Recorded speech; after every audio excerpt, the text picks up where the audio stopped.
Muito boa noite a todos e a todas que nos assistem aqui nessa noite. Nós temos hoje aí o prazer de lançar um evento que a gente reputa como muito importante, que são os seminários FAC. Esse evento que acontecerá no dia 3 de outubro, sábado, ele vai reunir 5 grupos de pesquisa que são ancorados aqui no nosso mestrado, no nosso programa de pós-graduação de gestão e pós-graduação em administração, que temos o mestrado acadêmico e o mestrado profissional aqui na nossa Faculdade de Administração e Ciências Contábeis da UFJF, Universidade Federal de Juiz de Fora, né? E eu sou o Vitor Varela, sou chefe do Departamento de Ciência Administrativa aqui na faculdade, e tenho a honra, então, hoje de ser aqui mediador, né, de presidir esse evento da maior importância para todos nós. A gente escolheu esse tema para poder trabalhar como esse evento de lançamento da semana, do seminário, né, justamente por causa de tudo que Habermas representou ou não, eu posso falar no presente, né, porque o pensamento dele é muito vivo. Ele representa para todos nós que estudamos aí a gestão pública, a gestão organizacional de forma geral, né? Realmente um pensador ímpar, que vai nos fazer muita falta, né? Então, o falecimento dele recente, ele levou, então, a nossa faculdade a desejar, então, fazer uma reflexão, e eu acho que o maior tributo que se pode pensar, que se pode prestar a um grande pensador, é justamente o debate que vamos ter hoje sobre a contribuição dele, né, o tributo a Habermas, razão comunicativa e desenvolvimento da esfera pública, uma crítica ao capitalismo tardio, é o nosso título, né? E contamos, então, com o professor Renato Nunes Bittencourt, ele é professor da FAC também, da FAC lá na Federal do Rio de Janeiro, também chama FAC, Faculdade de Administração Ciência Contábil, igual a nossa, né? Ele vai fazer, então, alguma exposição inicial, apresentando, sacando um pouco do pensamento do Habermas, principalmente com esse foco que eu já nomeei aqui. Temos aqui, ao meu lado, a professora Camila Braga Soares Pinto, é da FAC, aqui do FJF, professora aqui nossa, do mestrado, da graduação. Ela vai participar como debatedora, e vai, então, trazer algumas contribuições, também algumas reflexões, e depois nós vamos abrir para todas as pessoas que quiserem fazer suas colocações, perguntas, contribuições, de uma forma geral, né? Mas então, Renato, muito obrigado pela sua disponibilidade, tá? Tenho certeza que você vai contribuir muito conosco nessa noite, tá bom? Vou passar, sem mais, a palavra para você, então, para a sua exposição inicial. Obrigado, Renato. Bom, primeiramente, saudações a todos e todas. Eu quero agradecer a oportunidade de estar aqui com vocês, né, virtualmente. Já trago com essa questão, falando virtual, já temos aqui uma questão filosófica. O virtual é real. O virtual é tão concreto como a experiência carnal, digamos assim, né? Só uma outra forma de perspectiva. E, então, agradecer a Universidade Federal de Juiz de Fora, a FAC de vocês, né? São duas FACs conectadas, duas FACs unidas, né, aqui nessa nossa atividade. A queridíssima professora Camila Braga e o professor Vitor também, pela acolhida. Então, esse tema, gente, em homenagem ao nosso grande pensador, recém-falecido, é um tributo à sua obra, é uma homenagem à sua trajetória e uma leitura crítica. Eu já destaco o seguinte, eu, há muito tempo, já li a obra de Habermas. Eu não sou um especialista na obra dele, mas é uma obra muito importante na formação. Eu, além da minha formação filosófica, por muito tempo dei aula para comunicação, para direito, para a própria administração, aqui na FAC da FRJ. Então, é um autor que é capital para a gente entender a transição da chamada teoria crítica para a razão comunicativa. E assim, na verdade, a gente vai fazer uma espécie de introdução geral. É muito difícil, né, a gente conseguir contemplar toda a obra de Habermas, mas pelo menos é uma forma da gente pensar juntos. Estamos aqui, né? Foi até a proposta original que eu levantei com a professora Camila, pensarmos juntos e a atualidade e talvez novos caminhos que devem ser apresentados a partir desse nosso grande autor. Pois bem, o grande ponto de partida é a gente pensar a ruptura, que eu posso colocar assim, de Habermas em relação tanto a Adorno quanto a Horkheimer. Né? Porque a tradição da teoria crítica original, ela era muito decisiva em relação à chamada razão instrumental. Como se o mundo moderno, com a sua técnica, seu progresso material, com o próprio desenvolvimento tecnológico, impedisse novas possibilidades do ser humano encontrar autonomia na lógica do mercado e na própria sociedade administrada. Vejam bem, gente, é um tema fundamental para os nossos estudos organizacionais. Né? O mundo moderno, que traz no seu bojo a ideia de razão, progresso, desenvolvimento técnico, ele, se por um lado traz a esperança da emancipação, por outro lado é a própria estrutura de dominação. Né? Isso é muito bem colocado, então, por Adorno e Horkheimer, na verdade, que é o esclarecimento, e também por Horkheimer na sua Eclipse da Razão, crítica da razão instrumental. Né? E assim, quero ou não, é uma narrativa bastante sedutora, porque analisando a própria conjuntura do século XX, em especial, também XXI, né, assim, o século XX e XXI, que nós encontramos? As guerras, encontramos o uso da técnica não para o progresso do gênero humano, mas para a dominação política, militar e econômica. Né? Tanto que quando Adorno e Horkheimer escrevem a Direto Esclarecimento, é no momento mais horroroso talvez do século XX. Um dos momentos mais terríveis.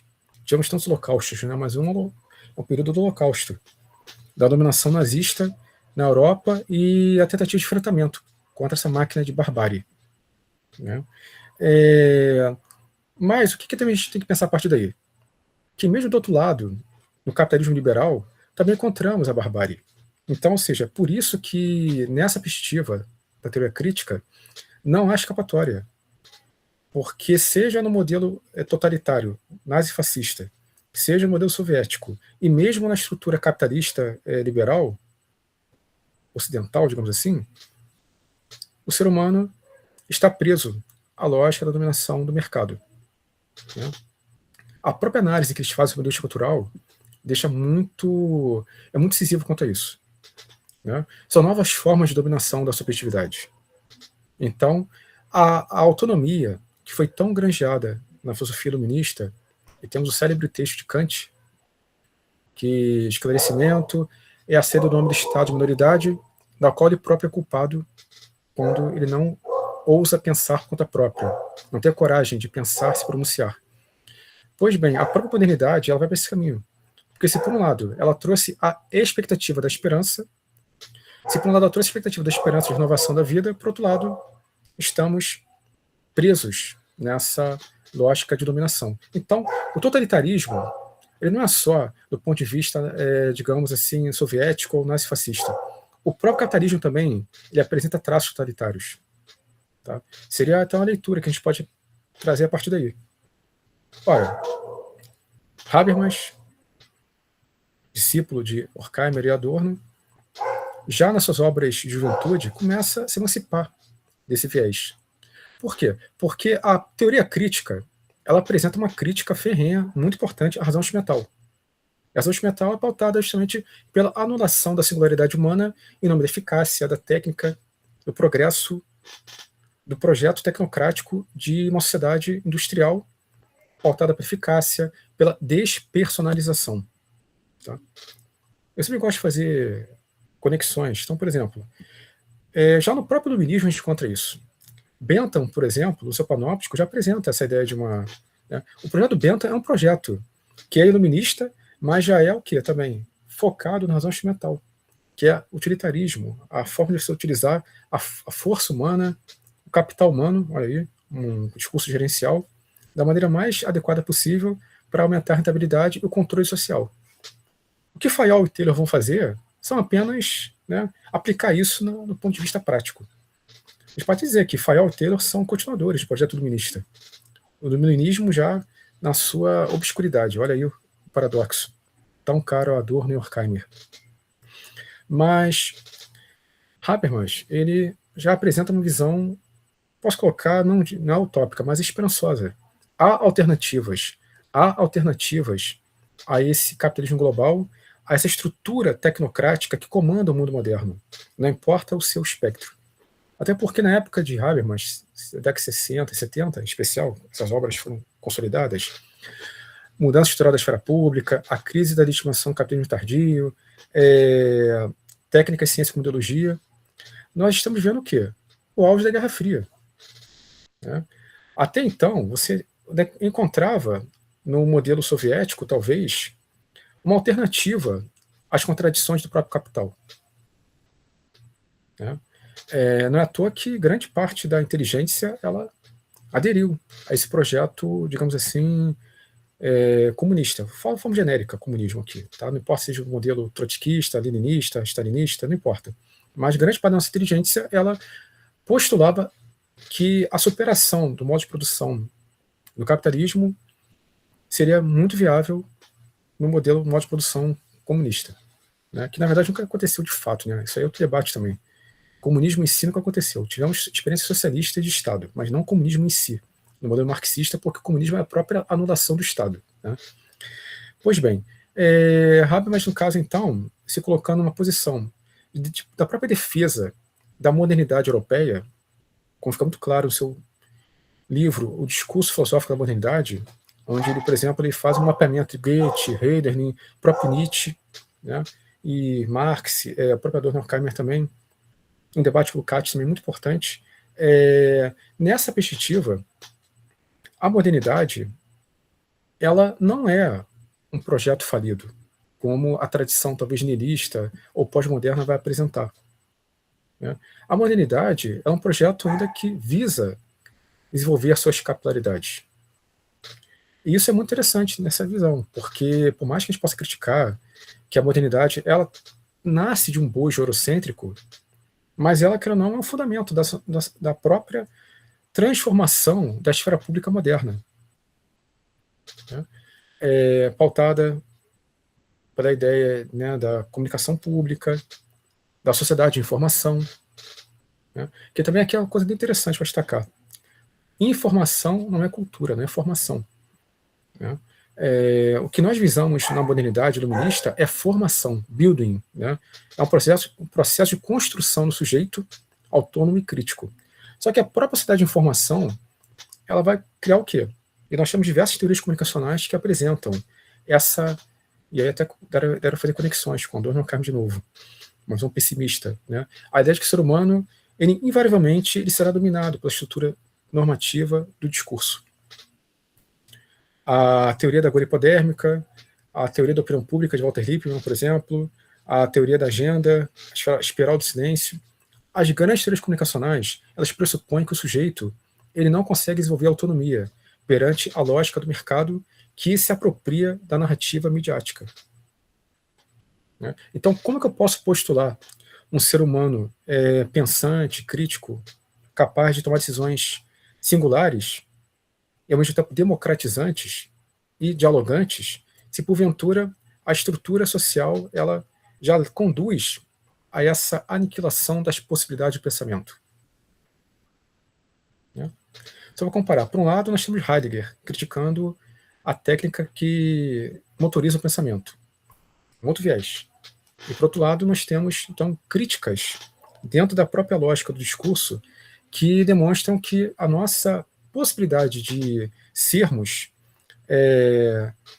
sujeitos decisórios plenos, ela está comprometida. Né? E aí, Habermas já foi do caminho. Né? Com essa ideia de consolidação da esfera pública, sobretudo numa espécie de democracia liberal, em contraponto tanto ao, digamos assim, ao comunismo, entre aspas, como também aos projetos totalitários, e mesmo aos exageros e erros, equívocos do capitalismo liberal, né, nós podemos encontrar uma lógica de consenso. uma sociedade onde o fundamento da construção das nossas narrativas se pauta pela intersubjetividade. Então isso é até interessante também, seria até possível pensarmos, aproveitar um pouco da teoria de Husserl, da intersubjetividade, nesse viés. Porque todo sujeito, ele é sujeito com, ser com, né? Ele é um sujeito que está em contato com o mundo e vislumbra nesse próprio mundo a sua rede de interações. Então, a experiência habermasiana, a narrativa habermasiana, se pauta nessa esperança de que, pela própria lógica da comunicação propositiva, comunicação é ser com, é comungar experiências. A própria experiência da comunicação, ela pode favorecer o entendimento e uma lógica deliberativa que suprima o autoritarismo e todo tipo de esvaziamento da esfera social. Porque o mundo moderno, até trazendo aqui a teoria da ação de massas, o mundo moderno é um mundo na qual o homem comum tomou posse da esfera pública, como diz o Ortega Gasset, por exemplo. Né? Agora as ruas estão piadas de gente. Isso não é só uma questão empírica, é uma questão também simbólica, axiológica, ontológica. É a ontologia das massas. Ora, mas essa massa ela tem que ser esclarecida, mas não de forma externa, extrínseca. Tem que ser um projeto individual. E esse é o caminho que Habermas vai propor. Né? Ou seja, o ser humano, por sua própria teologia, né, ele encontra na vida social a necessidade de se realizar como pessoa. Então, algo que também a ideia seria uma visão hegeliana que é um pouco apropriada por Marx e depois também por seguidor de Habermas, que é Axel Honneth, a luta pelo conhecimento. O ser humano, ele vislumbra o reconhecimento. O reconhecimento, ele, a nível ontológico, é o quê? É o sujeito que, ao se espelhar no mundo, ele quer que o outro o veja como uma pessoa multidimensional, tridimensional, e não apenas uma relação de sujeito-objeto, mas sujeito-sujeito. Daí a intersubjetividade. Né? Todo sujeito é um sujeito no mundo. Um sujeito do mundo povoado por pessoas no mundo.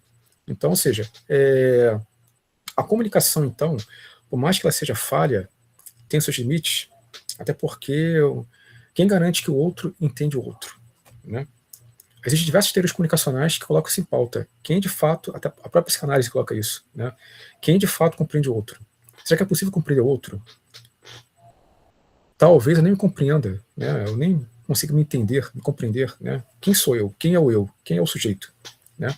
Mas nessa tradição habermasiana, enraizada no iluminismo, ora, o sujeito, por mais que ele se configure de maneira acidental, que ele apresente traços que talvez são acidentais, ora, ele apresenta uma tentativa de um progresso moral existencial na sociedade.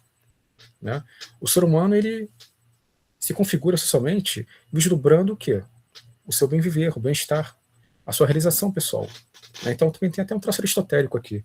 Ninguém vai viver só em função, claro, muitos vão viver só em função do imediatismo, mas o ser humano racionalizado, que se configura em projetos, ele, por mais que ele busque a satisfação pessoal, ele quer o quê? Um enraizamento na esfera pública. E a esfera pública é a cidade, é a comunidade, é o país, a nação. Né? Tanto que Habermas é um grande defensor da ideia de União Europeia. Tá? Isso aqui não vai entrar em detalhes, mas porque, como destaquei, muitas questões para a gente abordar, mas a própria ideia de União Europeia, com todas essas falhas, né, sobretudo quando o caráter econômico prevalece sobre o político e o civilizatório, é um econômico instrumental, né, mas é justamente o quê? A ideia de uma paz, pelo menos uma paz ocidental. Né? A ideia de que, ora, durante milênios a Europa viveu em guerra. Então agora temos a possibilidade de consenso. Né? A possibilidade de criarmos uma nova configuração societária em que interesses comuns vão prevalecer sobre os interesses nacionais mesquinhos, que sempre conduzem para as guerras. Né? Até porque as guerras modernas não são guerras mais pautadas pelo Timóteo. Tá? Eu trago também um pouco Fukuyama aqui. não concordo muito com ele, mas eu acho interessante esse debate. As guerras clássicas eram o nome de Deus, do rei e da honra. As guerras modernas são guerras econômicas, imperialistas, colonialistas, né? Então, ou seja, levando em conta que passamos também por um processo de transformação do mundo, isso o Habermas não chega a abordar com muita densidade, não é muita prioridade dele, até aborda na Inclusão do Outro, uma bela obra, por sinal. Mas a gente tem que pensar também o seguinte, a relação da Europa com o alteromundismo, com o chamado Terceiro Mundo, com os países que passaram por um processo de descolonização. Então é uma relação dialética também, que isso aí que é criada, né? Porque durante muito tempo a Europa se considerou o quê? Se consolidou como o suprassumo da razão, da ciência, da verdade, né? Então isso ainda está presente, é presente ainda no ethos europeu, né? Então a própria unidade europeia, consolidada, especial, nesse processo de pós-colonialismo, que ainda é muito forte, mas que ou não, né, já houve uma ruptura, a partir da sequência, 60, 70 adiante, essa possibilidade de uma nova racionalidade global, ela é uma alternativa a esse tipo de perspectiva política tacanha, que deu voz ao quê? Aos extremismos, ao autoritarismo, né? E a comunicação, a própria experiência comunicativa, a comunicação nasce da negação da autoridade, do autoritarismo. A comunicação, no fundo, é o quê? É o ser humano ser capaz, né, de compreender a sua própria vida e a vida do outro numa esfera de comunhão social, de transformação, né? Eu posso muito bem viver sozinho. Eu posso muito bem viver autocentrado. Posso. Mas isso não permite uma realização plena como ser humano. E aí, nós temos o quê? A ruptura de Habermas com discursos, né, chamados pós-modernos, por aí vai, né? Em Bauman seria a modernidade líquida, que depois ele pode reconfigurar, né, de pós-modernidade para modernidade líquida. O que é a pós-modernidade? Em breves palavras, pós-modernidade é a teoria que vai pressupor que a modernidade faliu, é um processo já em decomposição, superado, né, foi superado. Então, temos agora que pensar outras alternativas societárias, políticas, econômicas e ideológicas. Ou seja, a razão universal foi dissolvida, as metanarrativas não existem mais, né? Então, ou seja, os projetos utópicos morreram. Tudo agora é fractal, tudo agora, então, é fragilizado e desprovido de maior organicidade. Lyotard, quando cria esse conceito, ou forja o conceito, ou consolida, na verdade é crítico, né? Porque ele considera que, na verdade, a pós-modernidade não tem nada de maravilhoso. Mas algumas leituras vão ser até mesmo favoráveis a essa pós-modernidade. Ela seria o quê? A superação do ethos tradicional eurocêntrico, né? Bauman, quando coloca a modernidade líquida, já amadurecendo a ideia, ele está pensando o seguinte: bom, na verdade, a modernidade ela não foi superada ainda, mas está no processo não só de decomposição, ele vai usar a ideia de liquefação, ou seja, é inapreensível. Quem consegue segurar água com as mãos? Não tem como, né? Só se solidificar a água, o gelo. Mas a água líquida em si é difícil, é a metáfora que ele usa. Então, ou seja, é um período muito difícil, conturbado, porque nós temos o quê? O extremismo, a xenofobia, a violência, mesmo as sociedades racionalizadas, elas não conseguiram ainda superar diversos mecanismos e formas de ser e de viver do passado, ou seja, violência urbana, pobreza endêmica, violência de gênero, né? Então, estamos ainda incapacitados de valorizar, de promover uma vida humana urbanizada, de fato. Urbanizada, que eu digo, gente, no sentido da palavra original, né? De coesão, de conexão, de tolerância. Falta urbanidade, né? Bem, quando o Habermas coloca a ideia de que nós estamos, então, na verdade, numa modernidade inacabada, porque é um grande potencial moderno que ainda não foi desenvolvido. Aí fica até um debate para a gente depois, tá? Será que a gente pode ainda acreditar nisso? Será que a modernidade, de fato, não foi superada? Será que não acabou a modernidade? Será que nós estamos em outra esfera? Por exemplo, estão surgindo leituras agora que falam o seguinte: não existe mais capitalismo. Estamos agora no, um tecnofeudalismo, levando em conta a precarização do trabalho, levando em conta os ódios endêmicos em todas as estruturas societárias do mundo, né? Levando em conta a própria ideia de que o ódio tem mais força que o amor. Outro debate, minha gente, isso aqui é uma questão polêmica. Será que o amor tem mais força que o ódio? Será que o ódio é mais poderoso?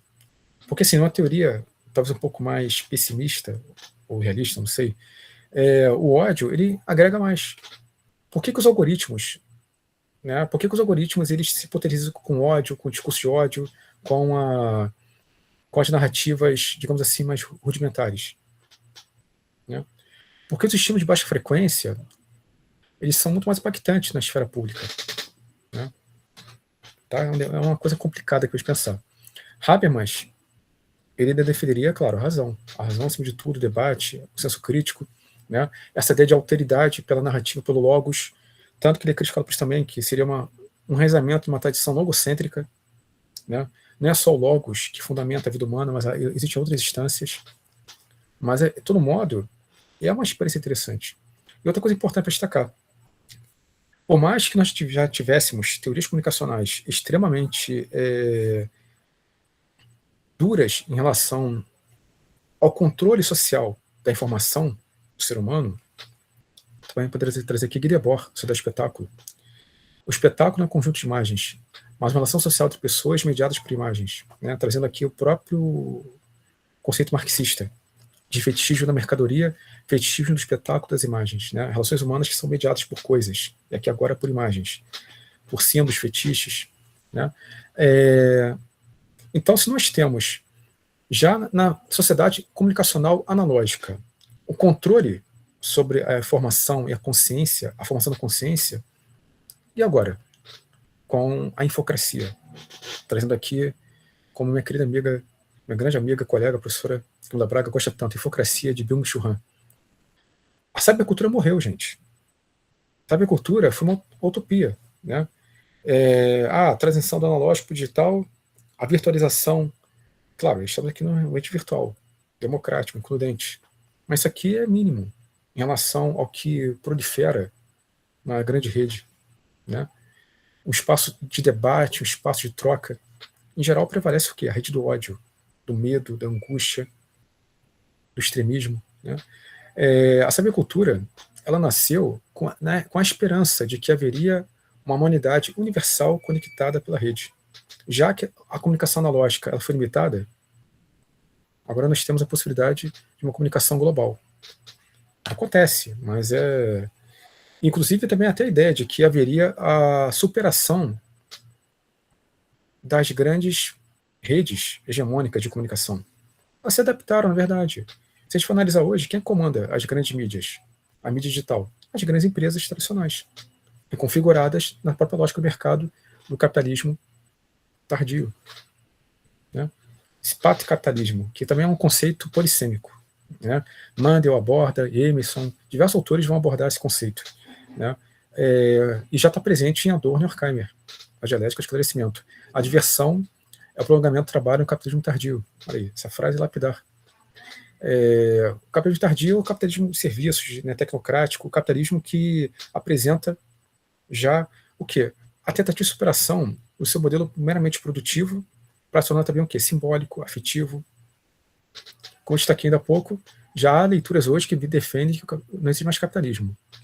Estamos voltando a um modelo rudimentar, o tecnofeudalismo, tá? Que também a gente pode pensar assim, em outra alternativa, em outro momento. Gente, então assim, eu vou também já dar encaminhamento, porque eu quero também ouvir vocês, a professora Camila vai participar também. Como eu destaquei, isso aqui na verdade é para a gente jogar umas ideias, tá? Não tem como a gente fazer eu teria que ter um curso inteiro sobre Habermas, que merece. Isso aqui é para a gente lançar uma ideia, lançar ideias, conceitos e problemas, tá? O que você pode colocar de Habermas é o seguinte também. Querendo ou não, ele, por mais que tenha acompanhado, ele produziu até o final da vida praticamente, mas a sua perspectiva, né, de uma relação comunicacional, comunicativa, ela é extraordinária.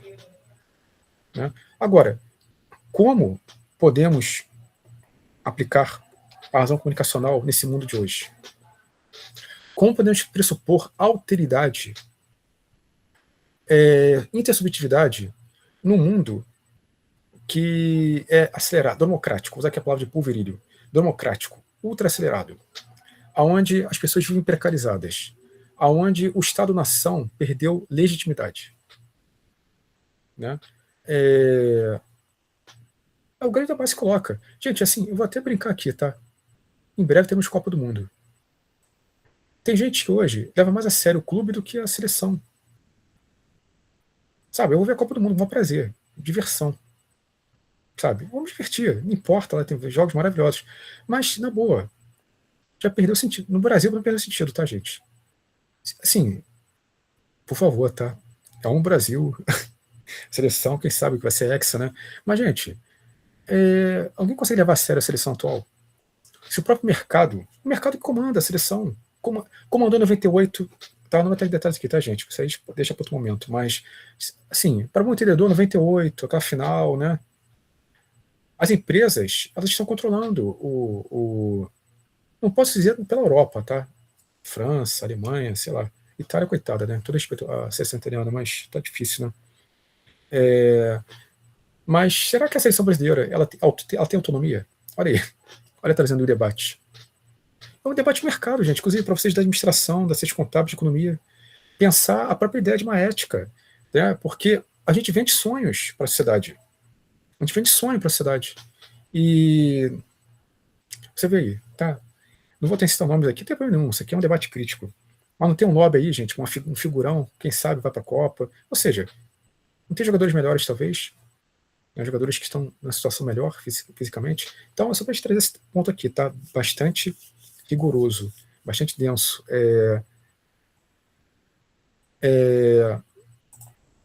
Talvez, né,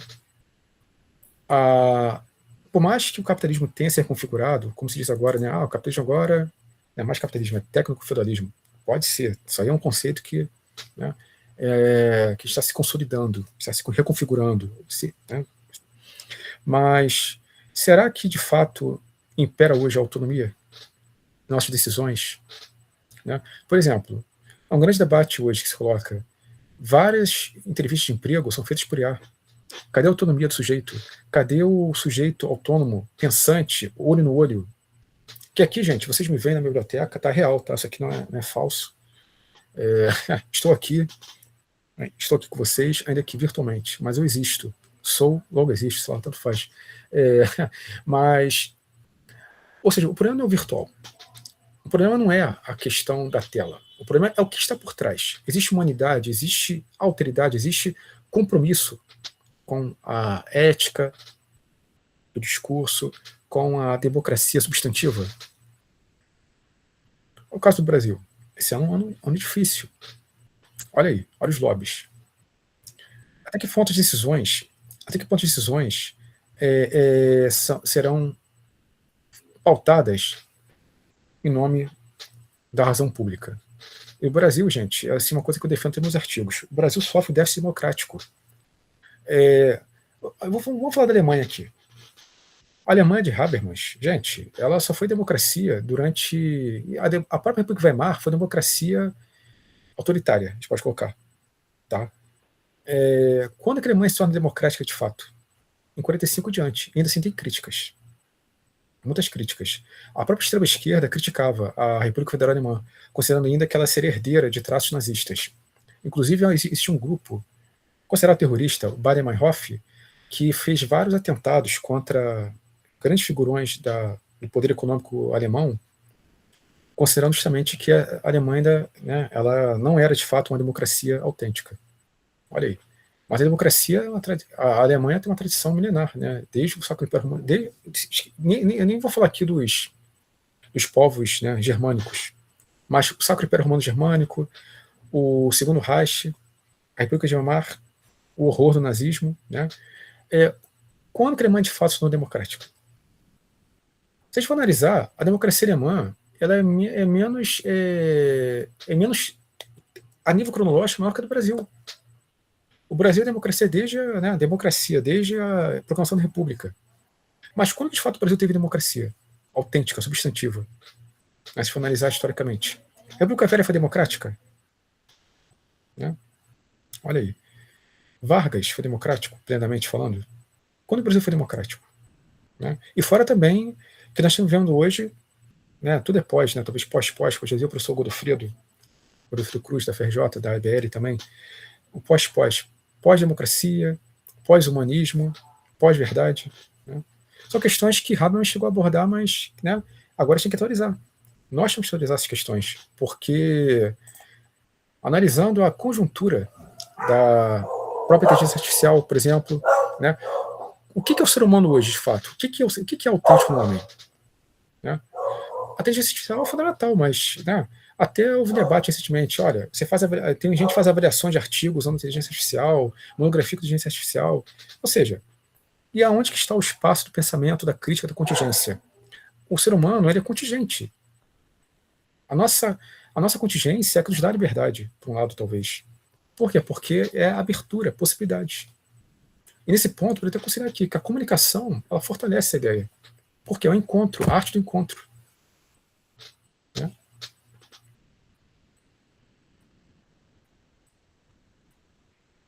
Bom, vi que tem várias questões no chat. Em breve a gente vai também poder aqui fazer a nossa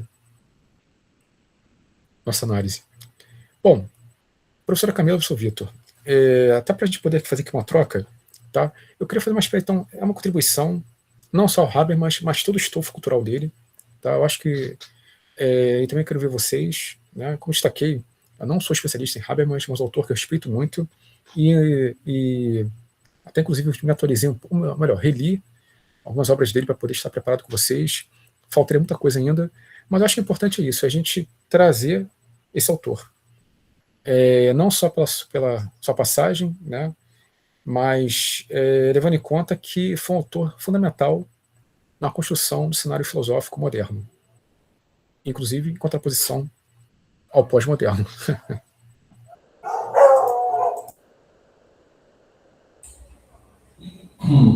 Muito obrigado, professor Renato, brilhante exposição e de uma riqueza ímpar. Cada coisa que você falou daria uma aula inteira, a gente poderia ter uma disciplina inteira, né, a partir de tantas coisas importantes que você falou. E nós vamos então agora passar a palavra inicialmente para a nossa debatedora, a professora Camila Braga. Tá? Depois a gente várias pessoas já estão interessadas no chat, a gente pode priorizar quem já se manifestou e também depois abrir também a palavra para quem quiser se expressar. Enquanto isso, gente, eu vou colocar aqui no nosso bate-papo, no chat, o link para que vocês assinem a lista de presença, porque essa lista de presença é o que vai possibilitar a confecção do certificado de participação no evento, tá bom? Então, eu coloquei aqui, 2 vezes aqui no chat, é só acessar lá e assinar, tá bom? Professora Camila, por favor, suas considerações. Bom, professor Vitor, muito obrigada pelo convite. Antes, eu queria só ter certeza que você... Abre só a sua câmera aí, que aí eu vou te fixar ali também. Não sei se Não, abriu a câmera? Isso, abriu, tá. Então, eu não sei se vocês me ouvem bem. Vocês me ouvem? Tranquilo? Ai, que bom. Então, primeiramente, eu queria agradecer, né? Queria agradecer o convite e a ideia, né, de participar de um tributo a um filósofo que eu considero assim, extremamente importante na nossa trajetória, né, na nossa trajetória societária, organizacional, enfim, acho que tem toda a razão do mundo da gente estar aqui fazendo essa homenagem, né, a um filósofo que faleceu recentemente, mas que, sem dúvida nenhuma, o seu legado, na minha visão, ele continua, né, pulsante, com todo o potencial para que a gente, inclusive, repense a nossa realidade, né, na atualidade. Então, eu, assim, me sinto muito honrada, né, de ter esse lugar aqui nesse momento, para poder, de alguma forma, acompanhar e pensar junto com o Renato, com o professor Vitor e com todos vocês que estão aqui prestigiando esse momento, né?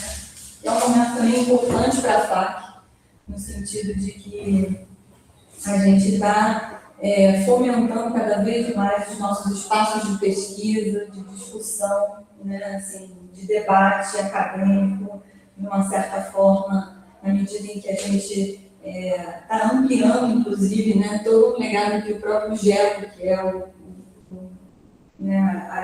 o grupo de pesquisa que o professor Vitor, né, assim, há muitos anos já tem no ar, né, funcionando para todas essas questões ligadas às organizações, à gestão de pessoas, e, enfim, e abrindo esse espaço para a gente pensar também filosoficamente o lugar, né, da pesquisa. Então, eu me sinto assim, muito honrada, de verdade, de estar aqui. Né? A gente teve essa conversa, né, eu e o professor Vitor, sobre não deixarmos passar em branco o momento da morte, né, de Habermas, né? Eu acho que ele realmente ele traz contribuições assim, que são singulares. Né? E eu queria também assim, agradecer muito, né, a exposição do Renato. Eu acho que o Renato ele é um filósofo por origem, né, Renato? Assim, acho que não sei se a gente chegou a mencionar isso, né? Ele é professor na FAC da UFRJ, mas a UFRJ tem essa possibilidade de oferecer um professor de filosofia, né, também na sua grade de graduação, enfim, administração e outros cursos, né? Mesmo expôs isso aqui. E eu acho que ele assim, eu falo que ele é assim, uma mosca branca, né? Uma preciosidade, né? Trazendo todas as contribuições de quem tem uma formação né, na filosofia e é capaz de pensar isso em outros campos, em outros contextos. Então, eu me sinto também muito honrada, além de ele ser um amigo, né? A gente tem vários trabalhos juntos, já fizemos outros colóquios, né, Renato? Então, assim, é muito bom, é muito gratificante para mim estar podendo te acompanhar aqui. E aí, então, eu queria, né, assim, retomar alguns pontos, alguns elementos que o Renato tocou. É óbvio que a exposição dele é incrível, é de uma abrangência absurda, né? Mas eu acho que existem alguns elementos que valem a gente retomar para eu, então, fazer a minha provocação, vamos dizer assim, né? E é uma provocação um tanto até crítica, com até outros autores, né, que são vivos, que estão em franca produção, que escrevem na atualidade, né? E o Renato até mencionou, inclusive, meu filósofo assim, do coração, que eu amo, que eu pesquiso, que eu estudo bastante. Mas antes da gente chegar num ponto em que eu quero provocar o debate efetivo, né, e que eu acho que tem muito a ver com a nossa situação, né, de configuração societária atual e como que a gente se entende societariamente falando no mundo hoje, mas eu queria trazer os pontos, né, sobre os elementos que Renato comentou muito bem, que são os expoentes dos elementos teóricos de Habermas, como a razão comunicativa, baseada na universalidade, baseada na igualdade, um senso de liberdade que é a gente ser participante da sociedade de uma forma livre, de uma forma sem coerções externas, né?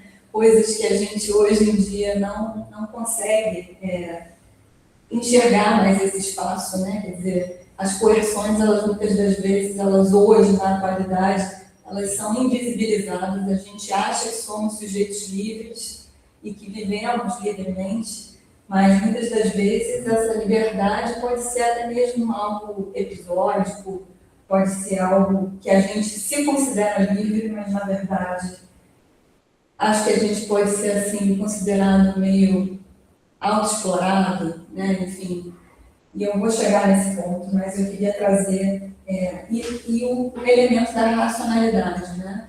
Que aí até Renato colocou muito bem sobre em que medida a razão, né, separa Habermas dos seus primeiros influenciadores, né? Então, na medida em que a gente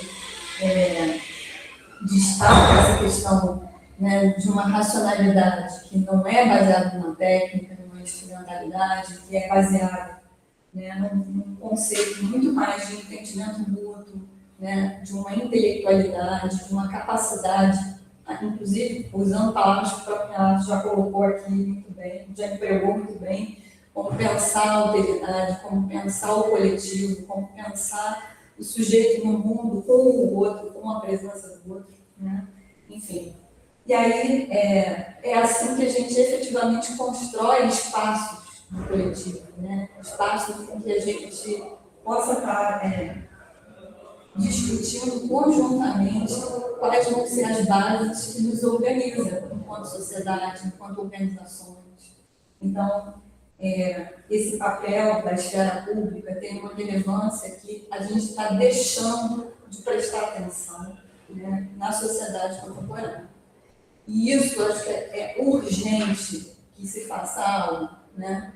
A gente não pode simplesmente achar que isso era algo como parte de uma modernidade, ou que mesmo, vamos voltar, né, lá, tempos socráticos, tempos de Ágora, em que, assim, aqueles que achavam que tinham, né, enfim, capacidade de falar em espaços públicos, né, muitas das vezes até com todo um discurso sofístico, tinham espaços numa esfera pública, né? E eu estou falando claramente de sofistas, quem Sócrates, assim, vamos dizer, enfim, contrariou muito, né, com seu método socrático e tudo mais, provocando muitos dissensos. Mas mesmo provocando muitos dissensos, isso acontecia num espaço de esfera pública. E eu acho que hoje a gente está caminhando, né, cada vez mais para uma desconstrução de espaços em que a gente, como seres políticos que somos todos seres políticos, a gente precisava, né, continuar empregando esforços no sentido de nos mantermos, né, com capacidade de diálogo em espaços públicos. A gente está, de uma certa forma, muitas das vezes até misturando público e privado, mas a gente está esquecendo essa essência, né, do que é a construção coletiva enquanto sociedade. Então, eu acho que esse agir comunicativo que nos remete, né, a uma ideia de uma importância de relações sociais, de colaboração, né, de formação de uma sociedade mais justa e mais democrática, né, e que a gente não seja enquadrado só como meras máquinas de otimização, máquinas performáticas, inclusive o autor que eu vou puxar, né, que é o Byung-Chul Han, inclusive numa obra específica, né, que é a obra não só da Sociedade do Cansaço, como é uma obra muito conhecida, muito comum, mas particularmente em uma obra que é a obra da Infocracia, né, ele critica e questiona muito essa nossa capacidade, né, de não nos tornarmos só seres máquina, né? E como que efetivamente essa sociedade de informação, essa sociedade de um capitalismo totalmente tecnológico, né, está nos tirando, está corroendo, né, os espaços de diálogo e de razão comunicativa cada vez mais, né? E aí isso, claramente, a gente vai sendo moldado, né, por uma lógica de mercado, né, de hiperprodução, hiperativa, uma lógica de mercado que não deixa, inclusive, a gente pensar em formação de consensos, né? Então, eu acho que tudo isso vai dar bases para a gente, o Renato questionou aqui em alguns momentos, né, assim, esse tal tecnofeudalismo, ele está, em alguma medida, talvez até destruindo as bases, né, em que a gente possa discutir os pilares democráticos. Porque há um foco muito grande, né, em comprometer a capacidade das pessoas de efetivamente se envolverem, né, com o que é o espaço coletivo, o que é pensar a democracia de forma deliberativa e não uma democracia numa instância tradicional, né. Então, como é que a gente legitima decisões que são políticas, né, que se derivam da participação de cidadãos, né, em processos de discussão e deliberação? Como é que a gente organiza, ou reorganiza, ou retoma uma sociedade totalmente polarizada? Isso é muito difícil no tempo atual, né? Mas urge que a gente faça algo em torno disso, porque a gente precisa recuperar a capacidade de escuta, a gente precisa recuperar a capacidade de atenção, né? Então, e aí, com isso, eu estou trazendo alguns elementos que são da gramática habermasiana, importantíssimos, para que a gente coloque na frente e repense o nosso estado, né, como sociedade atual. E aí, então, eu queria colocar isso, né, que aí agora, apresentando assim, com um pouco mais de profundidade, né, a ponte com o pensamento desse autor, que é um sul-coreano, é o Byung-Chul Han, né? Ele é um sul-coreano radicado na Alemanha, é professor hoje, né, em escolas da Alemanha, é um professor também da área de cultura, não só da área de filosofia, e ele faz uma crítica significativa ao modelo da esfera pública de Habermas e à razão comunicativa. Mas veja, ainda que nessa obra, né, de Byung-Chul Han, Infocracia, apareça como crítica, no fundo, conhecendo muito bem a obra do autor, né, eu estou vendo aqui um comentário do Alessandro, né, falando que é uma leitura pertinente para a gente compreender os fenômenos contemporâneos atuais e inclusive contranarrativas, né, da nossa sociedade contemporânea. E é por essa razão que eu estou tentando fazer essas pontes, até porque o Han, na verdade, critica porque ele bebe na obra e na gramática habermasiana. No fundo, a crítica dele talvez fosse algo no sentido de como a gente recupera, como a gente retoma esse pensamento, a beleza do pensamento habermasiano. Então, na verdade, para o Han, a era da informação ela transformou profundamente a dinâmica da comunicação e, por extensão, a esfera pública, tal como os próprios pilares da democracia, como a gente já falou aqui.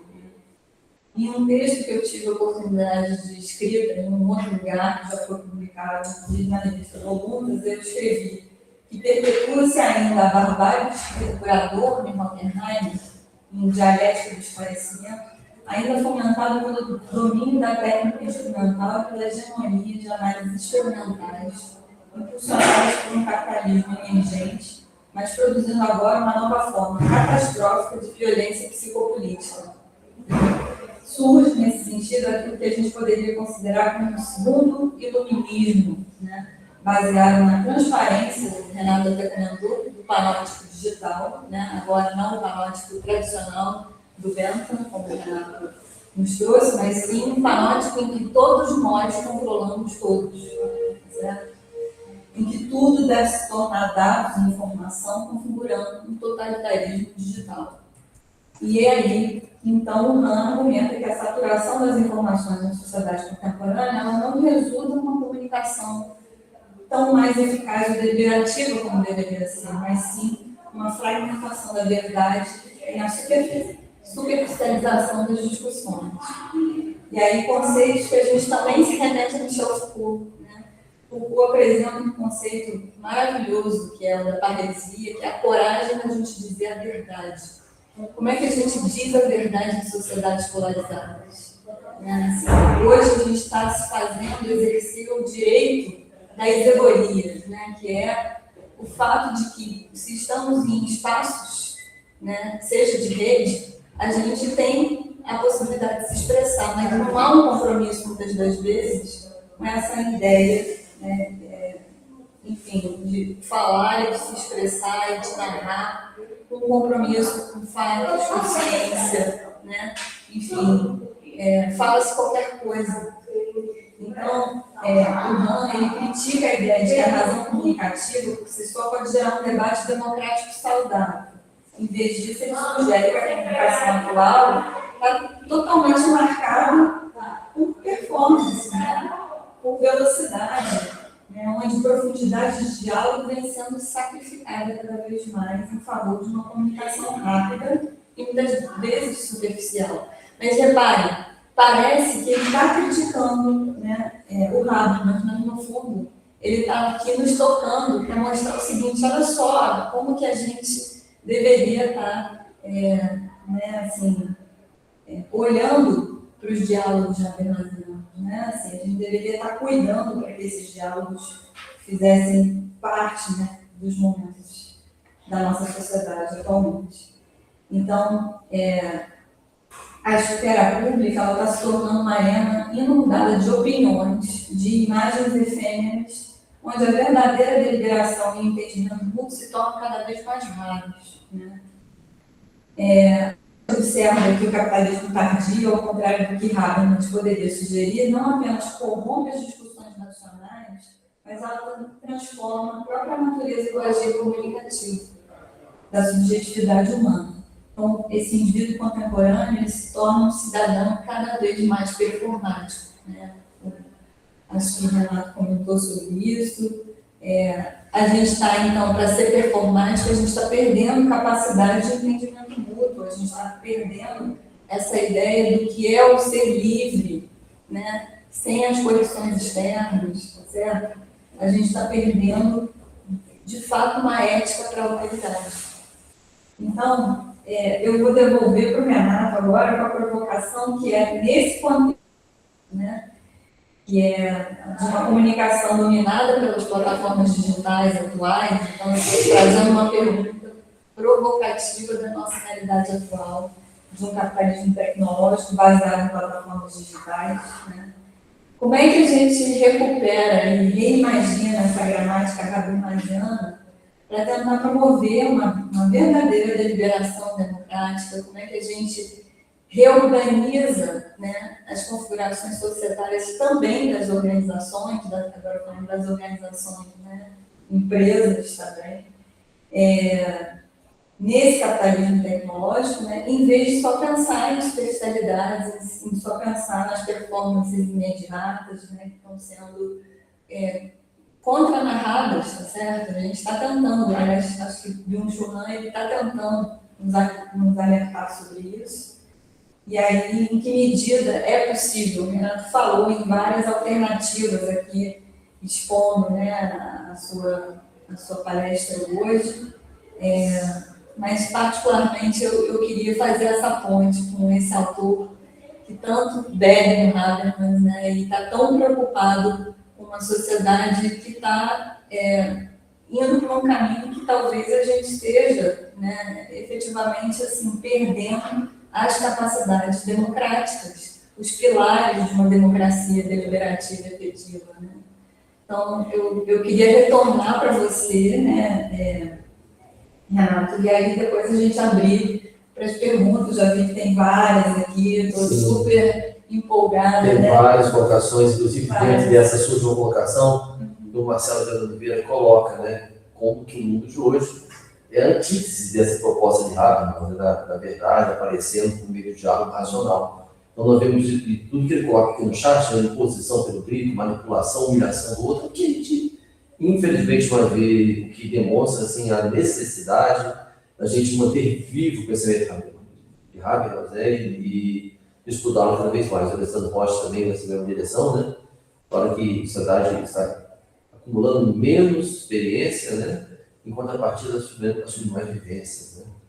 Renato, por favor, vou passar então a palavra para você de novo, para você poder comentar o que a Camila trouxe, já essas duas primeiras aqui, participações também dos nossos demais presentes. Maravilha, não, as colocações da Camila e do nosso público aqui foram maravilhosas. Vamos lá. De fato, acho que a gente pensa o seguinte: a obra de Habermas, por mais que ela tenha um caráter datado, até que 60, 70, 80, ela é atual porque justamente é a ideia de uma tentativa da gente evitar essa conjuntura que nós estamos vivendo de decadência. Decadência da razão, decadência da esfera pública, do debate público, da própria ideia de razão humanizada, humanizadora e comunicacional. Porque o que vigora hoje na infocracia é a barbárie. Eu posso colocar aqui, então, uma tecnobarbárie. Foi o tecnofeudalismo, uma tecnobarbárie. Né? Porque, vamos lá, rede de ódio, isso é uma função que já destaquei, né, também. E rede de ódio, despersonalização, uma lógica extremamente fluida que você não consegue compreender adequadamente, chamado, por exemplo, nós podemos pensar aqui no racismo algorítmico, na ansiedade algorítmica. Então, não existe autonomia. Né? As nossas decisões são já formadas ou estimuladas pelos vencedores desse poder digital. Em relação à alternativa, recentemente, Byung-Chul Han destacou a ideia de que a melhor coisa que tem hoje, talvez, dando possível, é ficar em casa, mais tempo em casa. Olha só, isso aí praticamente é dissolução, por um lado, com a devida licença, da própria política tradicional, que é você sair de casa, você está na rua. Né? É claro, o Byung-Chul Han está valorizando a ideia de contemplação, a ideia de uma vida que não é positivada, aderente às coisas, mas é uma vida na qual você frui o tempo da vida, da existência, sem depender do cronos, né, do cronológico, da performance, do desempenho. É muito difícil. Né? Tem como negar, porque grande parte da humanidade ela precisa passar pelo crivo do mercado, trabalho, exaustão, submissão a uma série de situações de risco. Vou até destacar uma questão aqui, tá? Bom, tá sempre na mídia, né, gente? A cidade de Rio de Janeiro, ela é uma cidade deflagrada, infelizmente. E o principal campus da FRJ, o Fundão, é uma área assim, extremamente complicada, porque você tem lá as vias públicas e volta e meia as aulas são suspensas, né, por causa de tiroteio, riscos, né, terríveis, claro. Agora vamos lá. O trabalhador, o operário, ele tem trabalho suspenso se porventura tiver vias bloqueadas, se tiver tiroteio? Não. Entende? Então, assim, às vezes, acaba que a gente cria também especismos em relação à própria conjuntura da sociedade. Né? Como se diz, está todo mundo assim vivendo, né, no fio da navalha. Então, a própria necessidade também, ela perdeu um pouco essa compreensão das contradições econômicas estruturais. Né? Por exemplo, recentemente, eu não cheguei a ler mais detalhes, mas fiquei muito por alto, um manifesto em defesa da pluralidade acadêmica. Olha só, gente, um tempo atual. Por quê? É uma coisa importante para ser destacada também. E aqui a gente tem que botar o dedo na ferida. Não são só figuras autoritárias que são contra a liberdade de pensamento. Às vezes até figuras ditas progressistas também. Porque basta você apresentar uma visão que não aceita, que você não concorda, para você apresentar a sua retividade. Inclusive aqui eu até trago então o comentário que o Marcelo Viana Oliveira colocou aqui sobre o pensamento de Habermas, né? A verdade vai aparecer no espaço público, no meio do diálogo racional, não pela imposição, pelo grito, pela manipulação, pela humilhação do outro. Em suma, muito bem colocado, porque essa é a ideia. Acaba que hoje, quem de fato possui poder, seja no sentido econômico ou institucional, ele pode muito bem, mesmo que defendendo pautas progressistas, trazer traços reativos, autoritários. Já dizia Paulo Freire, ele colocava isso. Década de 60, hein, olha aí, na visão analógica ainda, que o sonho quando o oprimido, ele não se emancipa do opressor, né, quando ele se liberta da opressão, ele se torna opressor. Ou seja, então é preciso o quê? Sempre uma revolução permanente interior. É difícil, né, porque a tendência é de se conservar. A gente, quando consegue o poder, consegue o cargo, consegue uma situação de proeminência, a tendência é a gente perder a mobilização. Então a gente perde o caráter vanguardista revolucionário e se torna conservador e até mesmo reacionário. Então é um debate importante para a gente colocar. Como se fala também, a chamada cultura da lacração, né? Sociedade de lacração. Porque, isso também é uma negação da esfera pública, uma negação da razão comunicativa. Porque não existe nenhuma verdade pré-estabelecida ou definitiva. Nenhuma narrativa ela apresenta a totalidade semântica. E aqui sou muito nietzschiano. Tá? Nenhum discurso é capaz de apresentar a totalidade. Sempre vai precisar de novas interpretações, novas camadas. O problema é que, justamente, alguns vanguardistas da moral estabelecida se arrogam esse poder, sabe? Eu tenho o poder de veto, de voto, de fala. Então, isso é muito perigoso para a democracia, né? É claro que existe questão, né, do sofrimento, daqueles que de fato passaram por situações limite, que têm muito mais impacto e legitimidade, mas a fala em si, a própria razão, nessa visão habermasiana, tem que ser partilhada. Então, ou seja, todo mundo tem o direito de se expor, de apresentar. E o próprio erro é necessário, né? Aqui eu trago um pouco também do Peirce, né? O erro também é necessário. O erro é necessário para que a gente possa construir a nossa ideia de subjetivação, subjetividade, de interatividade, de razão crítica, né? Então, o próprio virtuosismo ideológico ele é perigoso, porque, ou seja, você hoje está vivendo aqui com medo da fala, o medo de você se pronunciar e ser cancelado, o medo de você se pronunciar e perder o respeito, perder a credibilidade, ser perseguido, punido, né? Olha, então, isso é o contrário da esfera pública tradicional, é o contrário do projeto iluminista, até mesmo a máxima de Voltaire, por exemplo, né? Eu posso concordar nada contigo, mas eu vou defender até a morte o teu direito de falar, desde que a sua narrativa, assim, eu posso até atualizar, ela não siga critérios extremistas, né? Por exemplo, o paradoxo da tolerância, né? Por que eu tenho que ser intolerante com o nazismo? Porque o próprio nazismo em si, ele é intolerante. Se por acaso universalizar a máxima do nazismo, ora, é barbárie, né? Então é claro, há situações limite, ou por exemplo, o Ku Klux Klan, por exemplo, ela não tem que ser tolerada, tem que ser perseguida, tem que ser punida, né? Mas existem especismos nacionais, como o caso norte-americano, né, estadunidense, que permite que o discurso de ódio está inserido na emenda da liberdade de expressão. Então, a própria agenda nacional brasileira é mais avançada que a norte-americana e a alemã também é muito mais avançada, porque justamente por proibir, né, o discurso de ódio instrumentalizado em partido ou movimento social, né, nesse caso aí.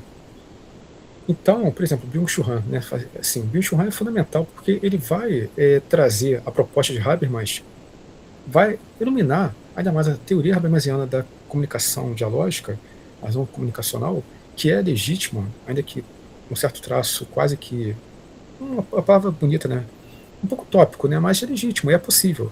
Mas, levando em conta a própria conjuntura econômica global, talvez nós não tenhamos capacidade de realizar isso agora. Porque as empresas, por mais que elas defendam pautas ambientais includentes, estão sob a lógica do capital. É uma mais-valia, uma nova mais-valia, né? Você inclui, você coloca diversidade, mas para poder gerar mais rentabilidade. Não é de fato para superar o capitalismo. E até porque também, gente, não boa. Será que hoje cabe superar o modo de produção capitalista? Então, vamos ser realistas também. A gente, no fundo, quer o quê? Inclusão. A gente quer ser incluído no capitalismo. A gente não quer superar o capitalismo. Eu quero ter poder de compra, de consumo. Eu quero ter um custo social, o chamado custo do Brasil, no caso, né, razoável. A gente não quer superar o capitalismo. A gente não quer viver no modelo, né, tópico, comunista, só o que for. A gente quer inclusão pelo consumo. Por que a própria política, quando ela entra em caminhos identitários, ela, às vezes ela corre risco de perder credibilidade? Porque o povo, tradicionalmente, e assim, gente, isso aqui é uma teoria que não é conservadora, mas é o fato. As pessoas querem o quê? O fundamento da existência, que é o fisiológico. A própria teoria de Maslow, por exemplo. As pessoas não querem. Querem reconhecimento, sim. Querem reconhecimento, inclusão, serem aceitas, mas o fundamento da existência é material. Não estou dizendo aqui, gente, que a gente não tem que pensar no abstrato, espiritual, nada disso. Sim, tá? Mas grande parte das pessoas, elas querem o quê? Elas querem a satisfação imediata das necessidades, né? Então é um ponto importante também. E para o bem e para o mal, tá? É uma constatação. Quem é que de fato quer reconhecimento? Talvez outras camadas sociais, né? Então, ganha a eleição, ganha o debate, quem vai trazer para o povo, de forma demagógica ou realista, o que de fato é razoável, o que de fato seria o aplicável no concreto, né? Por isso que, assim, outra questão, né? A pauta dos costumes, que isso é um debate bem habermasiano também, né? Por exemplo, eu não posso intervir na subjetividade do outro. É direito de cada um, né? Agora, por que é tão complicado debater numa esfera pública como a do Brasil alguns debates sobre gênero e tudo mais? Porque nós, mais uma vez, nós não temos uma esfera pública democrática. O Brasil tem déficit democrático, reforça a ideia. Então, gente, se vocês forem analisar por tempo cronológico, o Brasil tem mais tempo de democracia que a Alemanha. Mas por que a Alemanha é muito mais avançada? Pelos seus erros históricos, por sua herança cultural. O Brasil tem uma herança cultural riquíssima, mas aí tem que pensar o modo de produção, tem que pensar as relações de poder, a escravidão, a anulação dos povos originários, entende? E uma série de situações que conduziram à nossa erosão societária. O Brasil é um país cedido. O Brasil, por mais que tenha agora uma governança progressista, mas dá para ver claramente, né, que ela está esmagada por diversas forças, né, que não se fundamentam, né, na ideia de deliberação, mas é de coerção. Então a coerção é global, a coerção. Aí eu faço uma pergunta que me surgiu aqui, é do tecnofeudalismo. Por quê? Porque, vamos lá, aparentemente nós somos livres. Não, você aí, né, o Bicho também tem essa história, você acha que é livre, você é dominado, só que é uma dominação que é extremamente sutil. Porque a liberdade ela não existe de fato, essa liberdade defendida. Você trabalha, você produz para produzir mais do que lucro, gerar renda para as grandes empresas. Entendeu? A própria forma lucro está sendo superada pela forma renda. Né? A mais-valia se reconfigurou também. Então, ou seja, você se atualiza, você estuda, você cada vez mais avança no seu tempo de vida, menos tempo de descanso, menos tempo de lazer, de prazer, de gozo, que é legítimo. Para quê? Para vestir a camisa, para rentabilizar em nome da empresa. Ou para ser o senhor de si, empreendedor de si. Não é empreendedor de si. Você nem é imperador de si mesmo, igual o Perguinte do Ibsen. Nada disso. Não tem imperador aqui. Você, na verdade, acha que você é livre, mas, na verdade, você é dominado por um poder externo que é tão sutil e tão terrível como o modelo tradicional. Então, são novas formas de controle da subjetividade. Aí eu diria o seguinte, trazendo Mark Fisher, né? Realismo capitalista. É mais fácil pensar o fim do mundo do que o fim do capitalismo. Então, gente, é claro, mais uma vez, né, eu não estou dizendo que capitalismo é ruim, essa coisa toda, né, mas eu não sei se tem alternativa, sinceramente. Eu não sei se é possível alternativa. Veja bem, o Byung-Chul colocou a ideia de que hoje ficar mais tempo em casa é melhor. Então não seria talvez uma ruptura com a própria tradição filosófica aristotélica? Platônica também, mas aristotélica, fundamentada na esfera pública, na ágora. Imagina só, vamos ficar mais tempo em casa. Mas ficar tempo em casa não vai ficar conectado virtualmente. É ficar tempo em casa com você, consigo mesmo. Então, ou seja, seria o quê? Um resgate da idiotia. Porque na visão clássica é isso, né? O idiota é aquele que é o cidadão, não é nem cidadão, um homem privado, a pessoa privada. Aquela que vive no seu espaço interno e não tem interesse em participar da esfera pública. Né? Olha aí, que coisa interessante para a gente pensar. Seria o quê? Um Byung-Chul Han já extremamente além de toda a visão habermasiana. Mas é interessante o debate, porque, vamos lá, você pode ficar em casa, e eu digo que não é home office, tá, gente? Não é trabalhar home office, não é você negar o encontro. Mas é ter a possibilidade de encontrar o prazer na casa. Só que, lógico, aí vem aquela questão. Quem pode fazer isso? Na atual conjuntura, onde todo mundo, de uma forma, é obrigado a não só se pronunciar, a se apresentar fisicamente, trabalhar concretamente, submeter-se ao crivo do frio, dos rigores, dos riscos, quem pode ficar mais tempo em casa? Se aqui no Brasil tem debate, né, até agora, o 6.1 vira 5.2, sei lá. A utopia seria 1.6. Um dia de trabalho para 6 dias de lazer, cultura, né? Que aí, até o projeto marxista original, tá, no comunismo dele. Ele vai dizer isso, que na sociedade comunista, né, você vai trabalhar no máximo 3 horas por dia, para gerar não superávit social, mas para que você possa produzir em nome do bem comum. O restante do tempo, você pode ser o que você quiser. Ele coloca isso no capital. Você pode ser pescador, cientista. Você escolhe. Porque na época, gente, não era 8 horas, é 10 horas, 12 horas, né? Então, você imagina, 3 horas por dia de trabalho. Um trabalho socialmente útil para gerar bem comum. Então, vamos imaginar, a utopia seria o quê? Inverter 6 por 1 por 6. Né? E também tem como negar que a gente temos trabalhos distintos. Né? O trabalho intelectual é muito complicado, as burocracias, né? Lidar sobretudo hoje com a própria deslegitimação do saber. Olha aí, professor hoje estão legitimados, pô. Né? Não é só a questão de alguém querer cercear o discurso, querer tirar foto, gravar, mas a autoridade intelectual ela perdeu a credibilidade. Mas aí a própria conjuntura, o descredenciamento da razão. Né? Hoje, a razão intelectual não tem mais valor. se o próprio professor é substituído pela IA, a gente pode ter outra questão também aqui. Né? Olha aí, estou falando e estou... Né?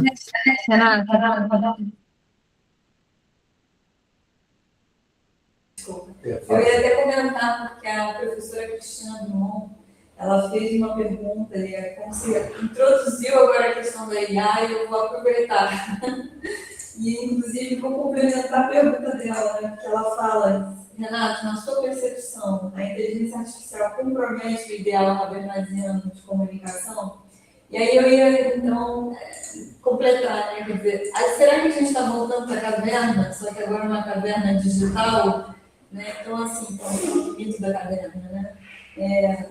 Em que medida, efetivamente, essa ideia de que a gente vai parar de pensar, né, para a máquina pensar por nós, enfim, e isso não vai nos remeter à ideia da caverna de novo?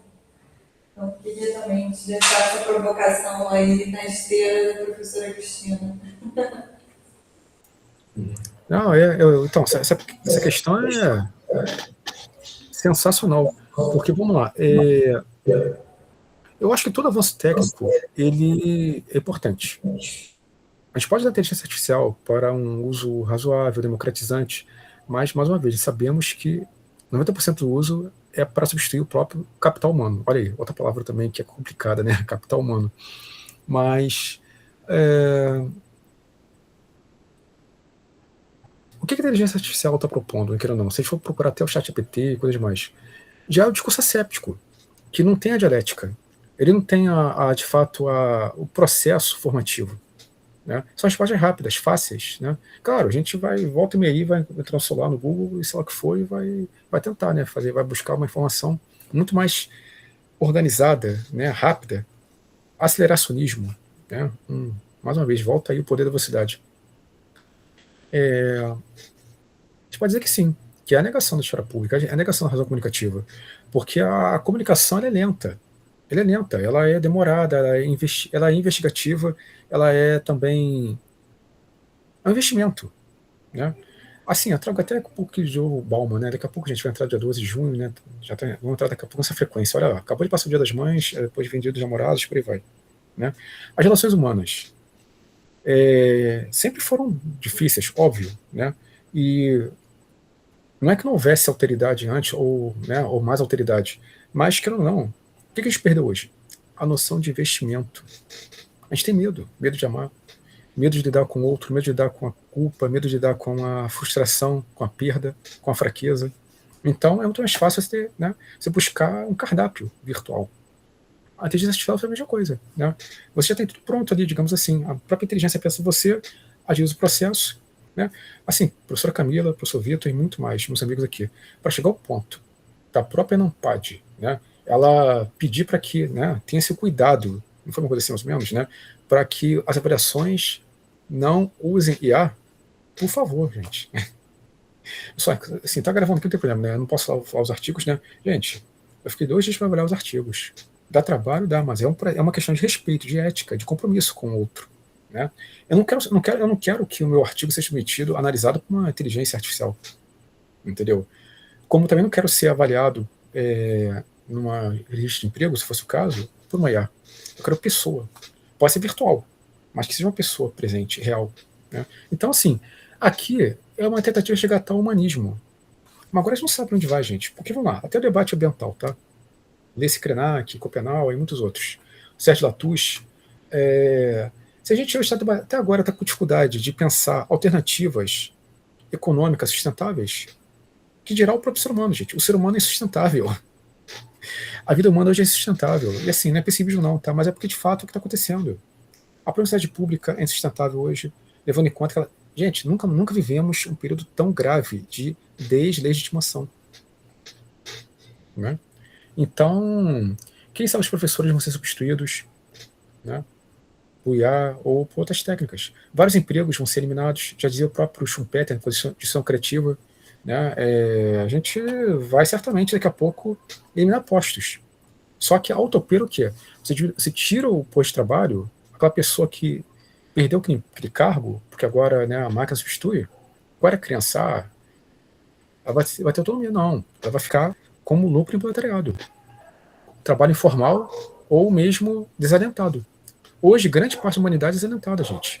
O desalento humano não é só a Ucrânia, a Palestina, que são coisas terríveis, mas é também favela, é também a massa humana que não encontra reconhecimento social autêntico no emprego, na renda. É desesperança, homem endividado, riscos constantes, né? E ao mesmo tempo lidando com o caos global, né? Então, ou seja, o que a gente tem são escapatórias, são válvulas de escape para tentar atenuar o mal-estar da existência. Copa do Mundo ou futebol, né? Tô brincando aqui, mas, gente, claro, não, na boa, pelo amor de Deus, né? A gente vai ser moralista com isso, mas a gente não tem alternativas. Eu, sinceramente, não encontro alternativas. Porque quando o Bill Churran fala de contemplação, gente, isso aqui é muito limitado, é algo que, assim, imediato. Poucas pessoas vão conseguir contemplar a natureza, contemplar o cosmos, encontrar um prazer nisso, sem, talvez, perder o risco da rentabilidade. E vamos lá, cá entre nós, né? Eu não sei como é que ganha um professor na Alemanha, nem como é que é o ritmo de trabalho do Bill Churran. E assim, que bom, né? Mas ele pode fazer isso, a gente pode, entre aspas, fazer isso. Mas quem pode fazer isso na grande massa? Quem pode ver uma vida contemplativa plenamente? Entende? Então é muito complicado. Tem inclusive aí o Rodrigo Vieira, está retomando a questão da utopia, né? E quando você falou, Renato, ali da prevalência do material, do concreto, sobre o subjetivo, sobre o ideal, eu acho que isso é uma das nossas maiores fontes de desgraça, né? Porque se o capitalismo ele prevalece com toda essa indução aí ao egoísmo e tudo mais, né? Isso tem muito a ver com a própria natureza humana, né? E essa prevalência do concreto, eu me lembrei aqui de uma canção de Chico Wagner do Lobo, chamada Bela Fera, do álbum Grande Seco Místico, que ele fala assim: no bucho do analfabeto, letras de macarrão formam um poema concreto. Quer dizer, as pessoas têm que ver aonde está a beleza, está no meu bucho cheio dessa questão. E só a utopia, eu acho que pode resgatar algo um pouco diferente, saindo tanto desse egoísmo, né, de Hobbes, do homem sendo o lobo do homem. Só a utopia. A utopia do Paulo Freire, de outros utopistas, o Habermas também, né? E a razão comunicativa seria, a meu ver, justamente essa forma da gente, através do reconhecimento da alteridade, da valorização do outro, do respeito ao outro, e de ver no outro um ser pensante e não um objeto, seria uma forma da gente resgatar, de alguma maneira, uma utopia coletiva que possa nos ajudar. Mas, infelizmente, o que a gente tem visto é o oposto. E, assim, qualquer coisa que surge, que concretamente traga vantagens, não só para o seu capitalismo, mas até para nós, indivíduos, tem prevalecido. Por exemplo, quando surgiu o Uber, né, é absurdo toda essa questão aí da exploração dos motoristas e da uberização, mas quem que não opta pelo Uber, que é mais barato que o táxi? Quem que não chama o iFood, que explora o entregador, mas quando cobra taxa de entrega, você não tem que deslocar para sua casa. Então, essa questão eu acho que é muito pertinente, né, que foi colocada aqui por algumas pessoas também. E aí, nos comentários do chat também nós tivemos aí o professor Danilo Sampaio, nós tivemos aí a Vitória Campante, ministrando nossa aqui, destacando a questão do tecnofeudalismo e, por outro lado, das questões das supranações tecnológicas imperialistas, né? Então, assim, nós estamos chegando já no encerramento do nosso horário, né, que não é bom a gente extrapolar, mas se você puder falar um pouco mais sobre isso, questão tecno-feudalismo e dessa questão da tecnologia como uma supremacia atual, acho que seria bom a gente encerrar com você falar um pouco mais sobre isso, né? Opa, não, deixa eu dar então só um pitaco final aqui para a gente poder. Que, gente, realmente, a vontade que dá a gente ficar aqui horas e horas, né? Camila, professor Vitor, vocês conseguem, de repente, quem sabe, fazer uma próxima. Ó, estou me convidando, hein, gente? Qualquer coisa aí, inclusive presencialmente, hein? Porque hoje estou virtualmente, eu já falei virtual real, mas quem sabe uma próxima, né? Não é tão longe, Rio de Janeiro, Juiz de Fora, né? Então, vamos tá ali. Como é que é o. Eu adoro os pratos mineiros, né? Mas vamos lá. Faz tempo que não vem em Minas, mas adoro. Então, a utopia, o sonho da utopia é importante. O sonho da utopia é muito importante, porque a gente tem que acreditar em algo, tem que ter fé. E aí tem uma obra de Habermas também, né? Fé e Saber, que é um debate, né?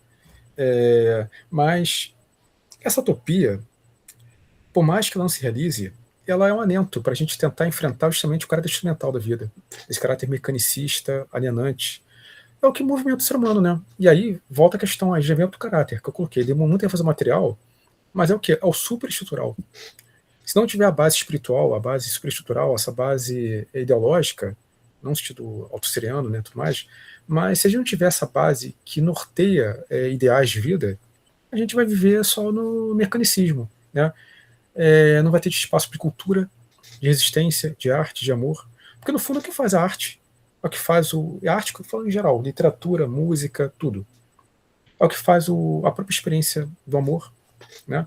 E aqui eu trago até inclusive eu vou falar aqui, um pouco Hannah Arendt, a condição humana, mas também Guimarães Rosa, né? Mas é o seguinte, uma criança vê o mundo. Toda criança que nasce é esperança de renovação no mundo. Então, ou seja, se fosse assim, a gente não pensaria, né, a possibilidade da vida se renovar apesar do seu caos. Então, ou seja, algo muito nietzschiano também, é encontrar no meio do caos um sentido para a vida. Né? E é isso que a gente faz, a gente está falando aqui. Né? Todo mundo aqui tem dívida, tem dificuldades, mas a gente está pensando juntos, né? Propositivamente, amorosamente. É difícil. Né? Por exemplo, eu não posso salvar o mundo. Né? Não tem como, eu sozinho. Né? Mas aí que está. Se a gente se unir, a teoria cooperativa, a teoria da multidão, em suma, fica realmente essa ideia. Estamos em 2026. Né? Até que ponto a Terra sustenta esse tipo de vida? Né? E nós mesmos, porque a nossa vida é sustentável.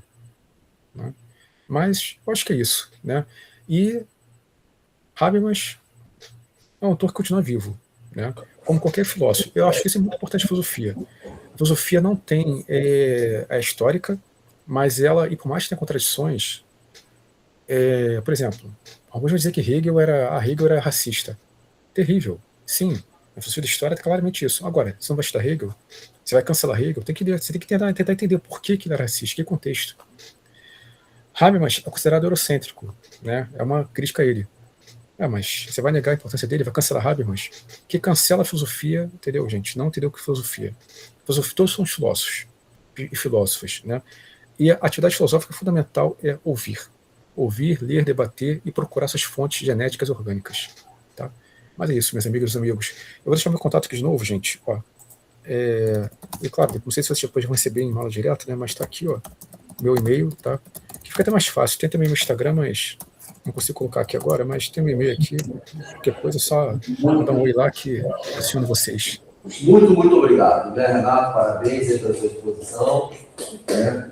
E poderíamos falar, né, como dizer assim, companheiro Newton Habermas, presente, né? Está aí presente.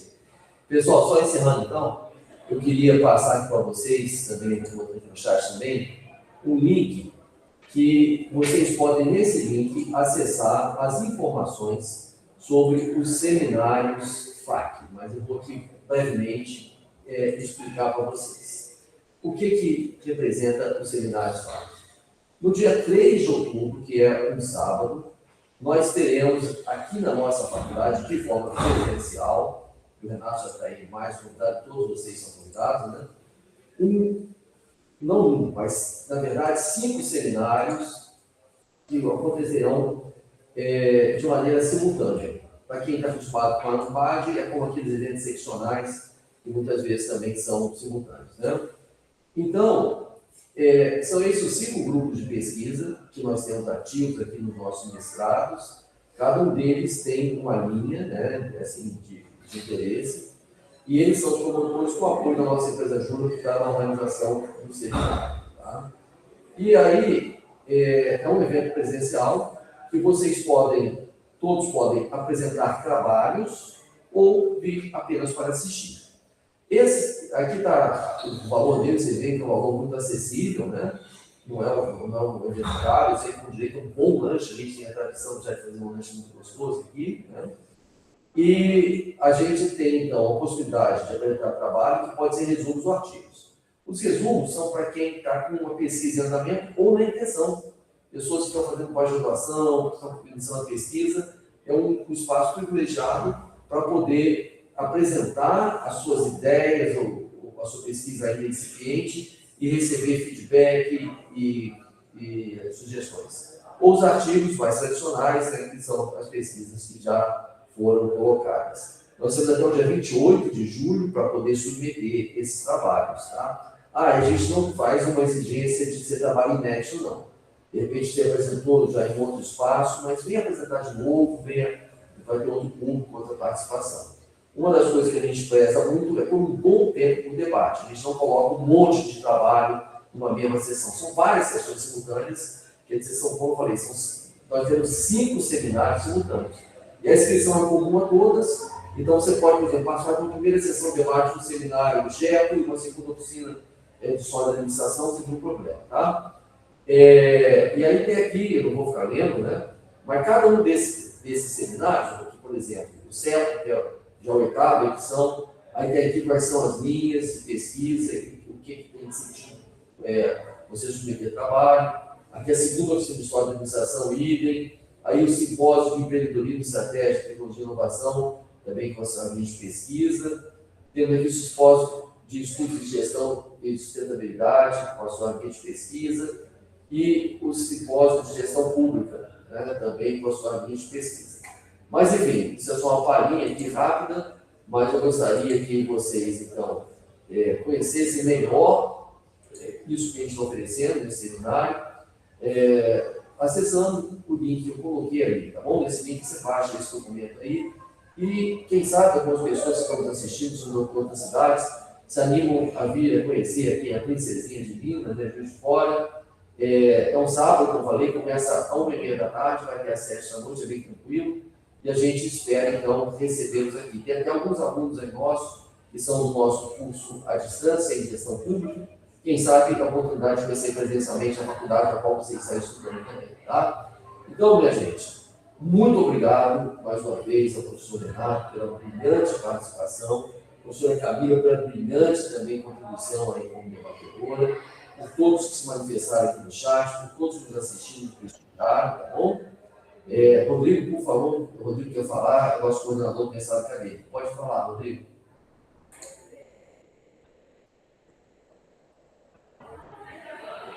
Ah, não? Ah, tá, foi só uma saudação que queria falar. Tá bom, então, gente. Então, boa noite, tá? Muito obrigado mais uma vez a todos aí.